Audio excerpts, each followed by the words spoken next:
அனைத்து மக்களுக்கும் நன்மை செய்யக்கூடிய ஆட்சியாக இந்த 5 ஆண்டு கால ஆட்சி இருக்கும் பொழுது மக்கள் ஆட்சியாளர்களின் செயல்பாடுகளுக்கு வாக்களிப்பார்களே தவிர மற்ற எதையும் பார்க்க மாட்டார்கள்.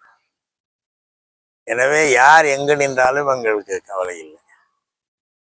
திமுக கூட்டணியில விசிக, சிபிஎம் அந்த கட்சிகள்லாம் இன்னும் கூட்டணி பங்கிட முடியும். திருமாவளவன் கூட தனது முகநூல் பக்கத்துல வர்த்தக பதிவிட்டிருக்காரு.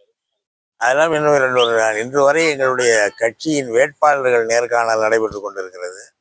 நாளை முதல் இந்த பேச்சுவார்த்தைகள் தொடங்கி சுமூகமாக முடியும். அதில் எந்த ஐயப்பாடும் வேண்டாம். எங்களோடு தொடர்ந்து பயணித்தவர்கள் மேலும் தொடர்ந்து பயணிப்பார்கள்.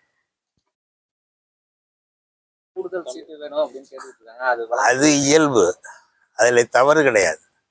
ஒவ்வொரு கட்சியும் தங்களுக்கு அதிகமான எண்ணிக்கையிலே இடங்கள் வேண்டும் என்று எதிர்பார்ப்பது தவறு கிடையாது. காரணம், வெற்றி பெறுகிற கூட்டணியிலே இருக்கிற கட்சிகளுக்கு நிறைய சட்டமன்ற உறுப்பினர்கள் இருக்க வேண்டும் என்கிற ஆசையும் இருக்கும். அதே நேரத்தில் சில பிரச்சனைகள், ஒரு ஆட்சிக்கு தேவையான எண்ணிக்கையிலே, ஆட்சி அமைக்க தேவையான எண்ணிக்கையிலே வெற்றி பெறுவதற்கும் நிலையான ஆட்சி அமைப்பதற்கும் உரிய இடங்களை திராவிட முன்னேற்ற கழகம் நேரடியாக போட்டியிடக்கூடிய தொகுதிகளை வைத்துக்கொண்டு மற்ற தொகுதிகளை நம்முடைய கூட்டணி கட்சி அனைவருக்கும் பகிர்ந்து அனைவரையும் வெற்றி பெற செய்யக்கூடிய இயக்கமாக இருக்கிறது. ஜேம்ஸ் அண்ட் கோவின் இயர் எண்ட் பிக் சேல்.